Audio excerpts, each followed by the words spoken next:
The pounding rattled my door like a battering ram, each strike shaking the frame until the lock cracked. Then the door gave way, slamming against the wall.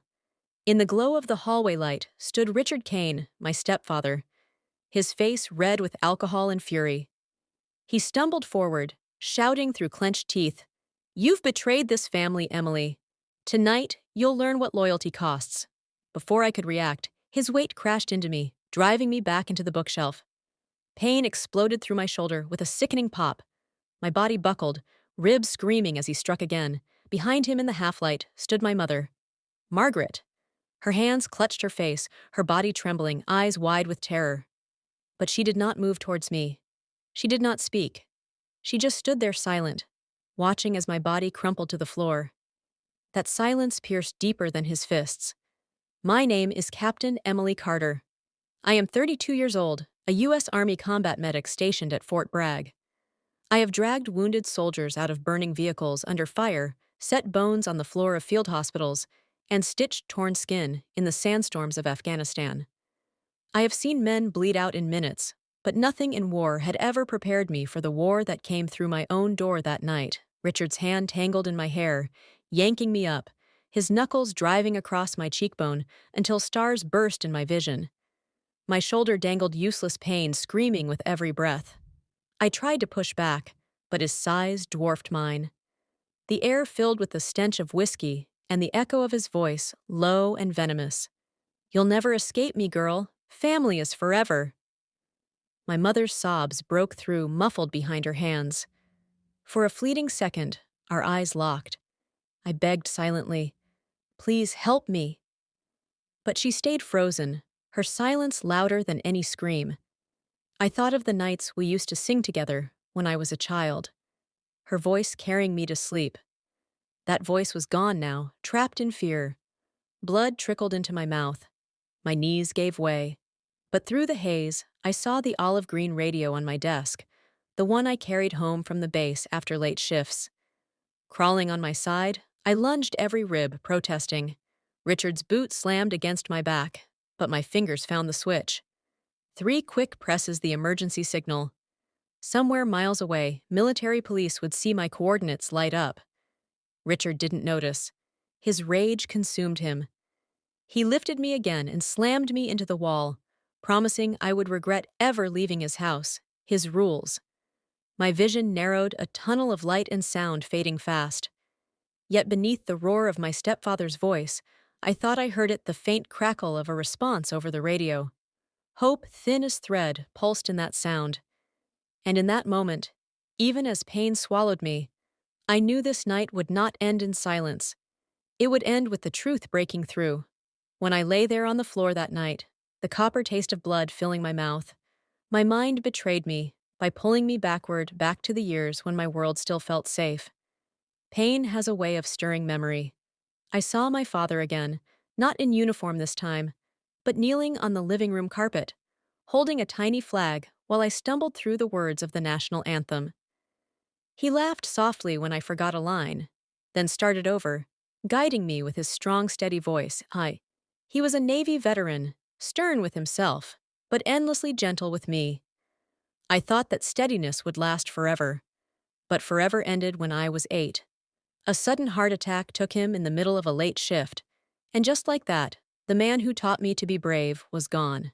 The house fell silent, stripped of his laughter and the security that came with it. My mother, Margaret, tried to be both parents at once, but I could see the cracks in her spirit. She went from singing in the kitchen to sitting alone at night, staring at bills, her hands trembling when she thought I wasn't looking. It was during those fragile years that Richard Kane appeared. A former logistics officer, tall and commanding, the kind of man people noticed when he entered a room.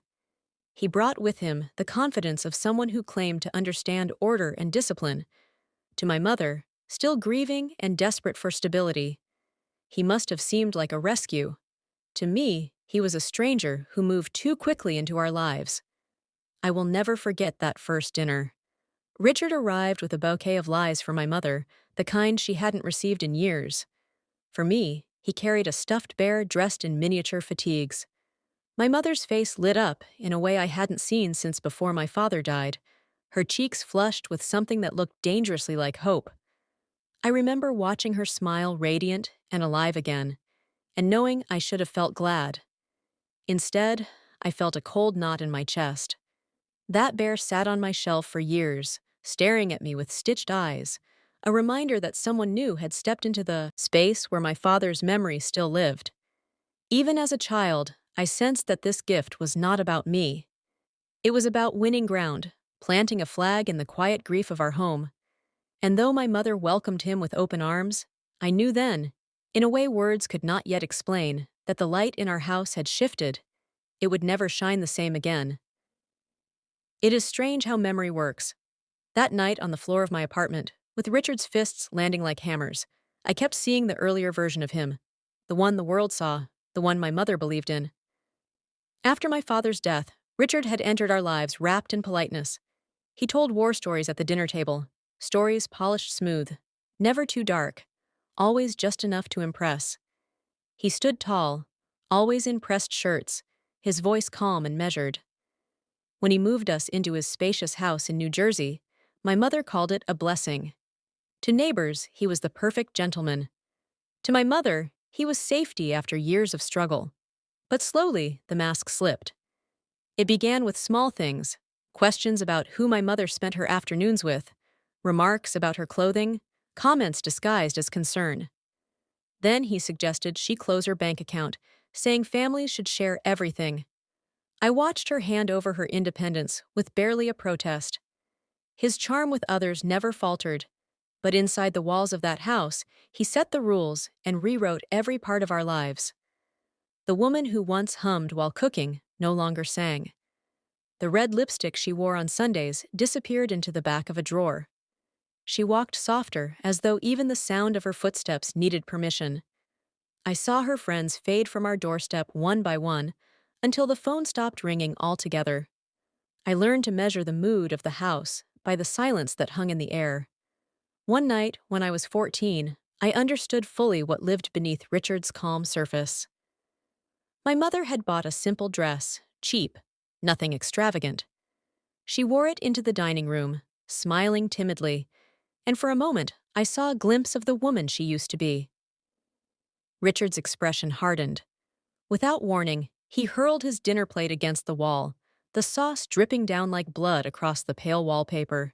He roared that she was irresponsible, wasteful, ungrateful. My mother shrank before him, stammering apologies, promising to return the dress. I sat frozen, staring at the medal that had fallen from the mantel in the chaos, a navy medal that had belonged to my father.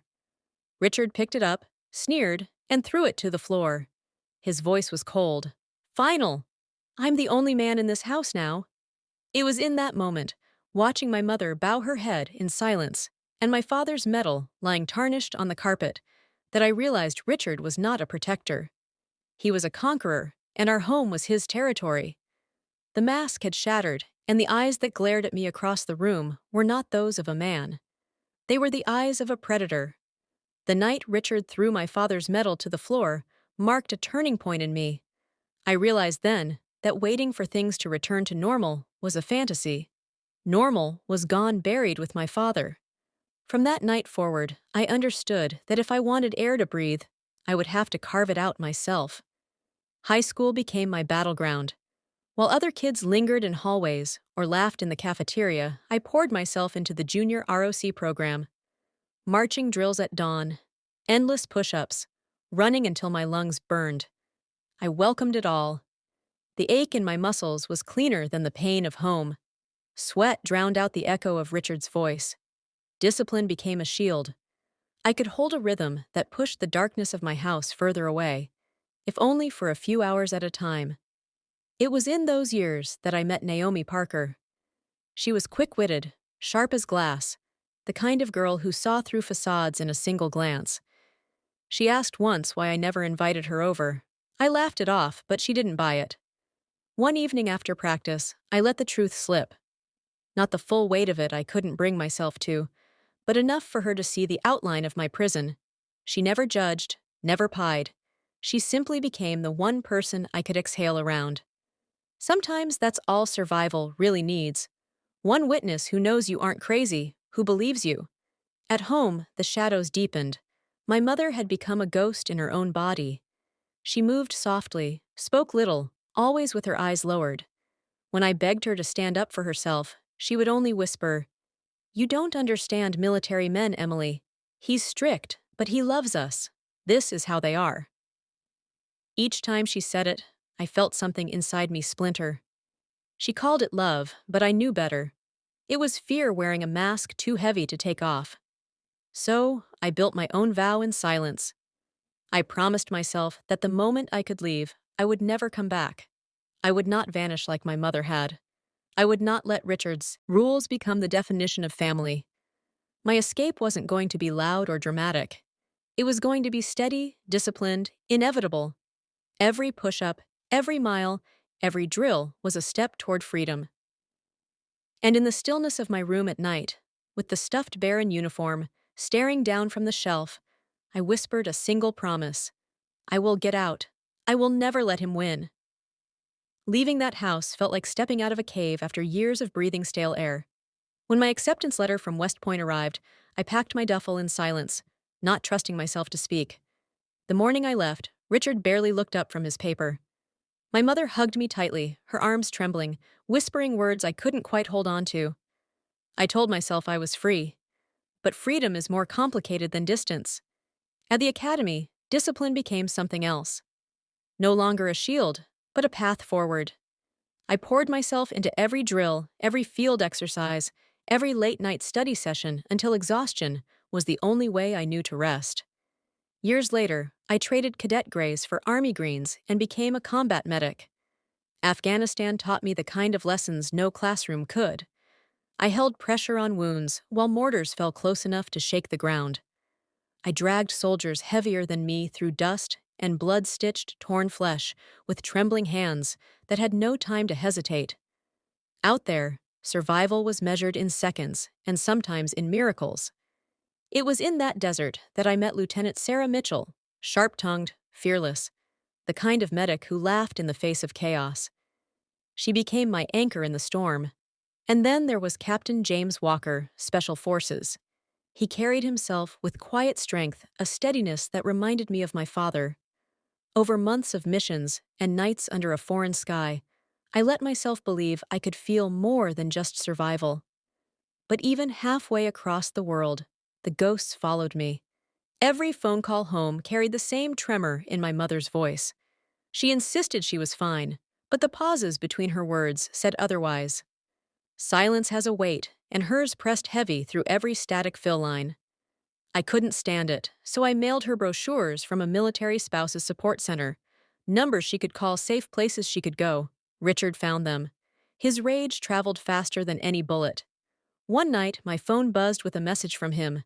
"Stay out of my house. If you ever interfere again, I won't just deal with her. I'll come for you too."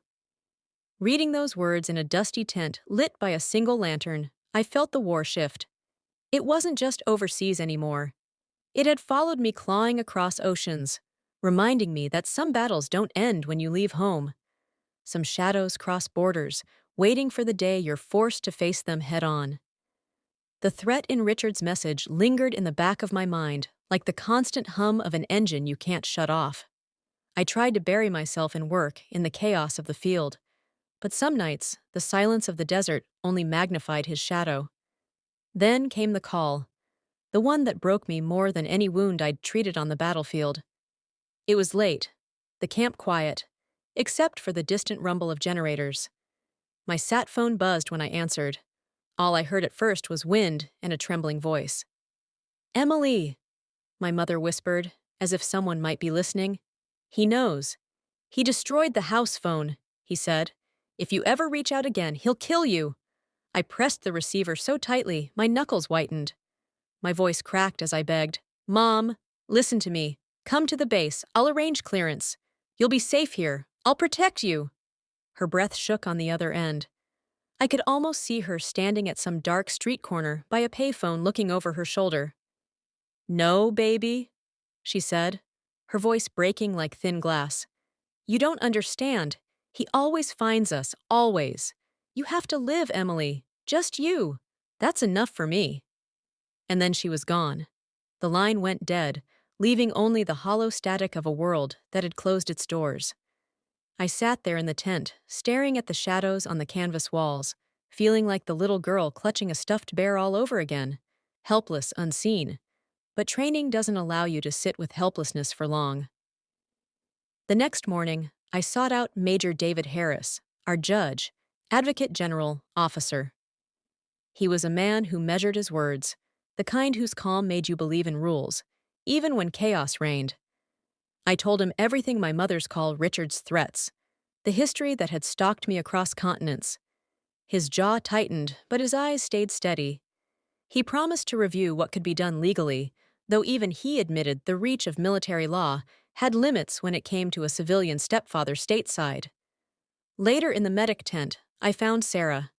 She listened without interruption, then gripped my shoulder with the kind of force that said she'd already decided if Richard came, she'd stand. In his way, too. That night, I lay awake beneath the foreign stars, realizing the cruel truth hope had flickered for a moment, only to be snuffed out by my mother's fear. But fear cuts both ways. Richard thought he had silenced her.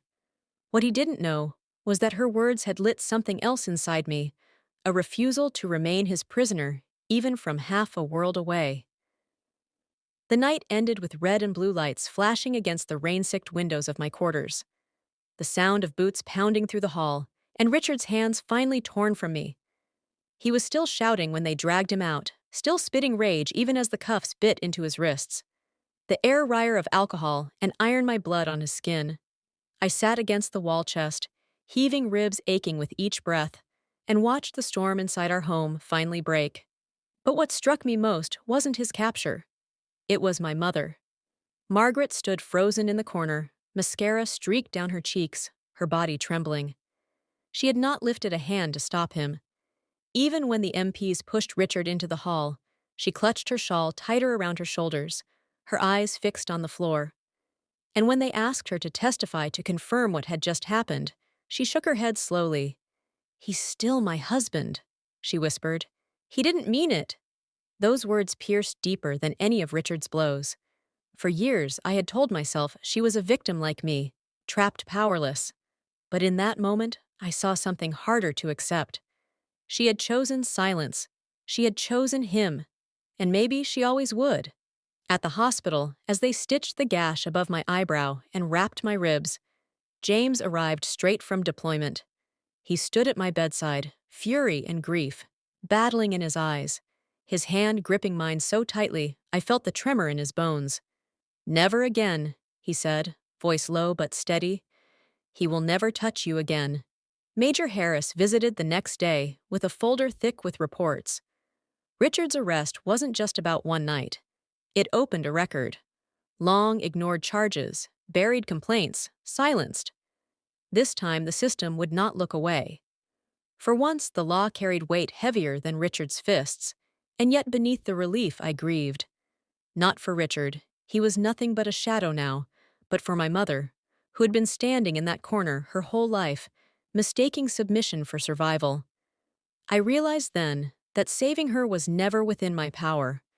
What I could save was myself. When I stepped out of that hospital days later, uniform crisp despite the bandages beneath the air, felt different. I was not the child who whispered promises in the dark. I was a soldier who had survived both battlefields, foreign and domestic. And as the flag outside the base snapped in the wind, I understood the truth I had been running toward all my life. Freedom was never given. It was claimed. The first thing I felt when I woke in the military hospital wasn't the bandages or the ache in my ribs. It was James's hand wrapped around mine, steady and warm. On the other side of the bed stood Sarah, arms crossed, her sharp eyes softer than I'd ever seen them. And beside her, Major Harris, holding a folder that seemed to carry the weight of everything I had fought to keep buried. For the first time in years, I didn't feel alone. When my mother walked into the room, I braced myself for silence. Instead, her shoulders shook, and her words spilled out like a dam finally broken. She admitted what I had known, and yet needed to hear 15 years of bruises, fear, and choices made in the name of protecting me. She believed that if she stayed quiet, bore the weight herself, Richard's rage would spare me. But her silence had not saved me. It had only drawn me deeper into the fire. Tears blurred her face, but this time she did not look away. The courtroom was colder than any tent I had slept in overseas. Richard appeared polished in a sharp suit, as if civility itself could erase what he had done. He painted me as unstable, accused me of exaggeration of betrayal, but the evidence stacked against him was a fortress. The SOS signal from my radiomedical records documenting every fracture my mother's testimony, all of it formed a wall his lies couldn't climb. When the judge read the sentence, 20 years in federal prison with his military honor stripped, Richard's mask finally cracked. I saw not a commander, not even a man, but the hollow fury of someone who had lost control for the last time. From that wreckage, I chose to build. Alongside Sarah, I founded Valor Shield, an organization dedicated to connecting service members and families living under the shadow of domestic violence. James took charge of logistics, making sure no one who reached out would face silence at the other end of the line. And my mother, tentative but determined, began volunteering at the Veterans Hospital, her voice slowly returning. The first time she sang the national anthem at a parade, her voice strong and clear, I felt a circle, close. Months later, standing before a hall of military doctors and cadets, I spoke words I once never thought I'd say aloud. Silence never protected anyone. We are only safe when we have the courage to tell the truth. The applause rose, but I didn't need it. What mattered was the stillness inside me, the knowledge that the war I had carried for decades was no longer mine alone. I had spoken, and in that truth, I had finally claimed my freedom. If this story touched you, I'd love to hear your thoughts. Share how it made you feel in the comments, and tell us where in the world are you watching from. Your words and your presence mean more than you know. Don't forget to hit subscribe to Dark Revenge so you won't miss the next story that might speak right to your heart. Let's keep this conversation alive.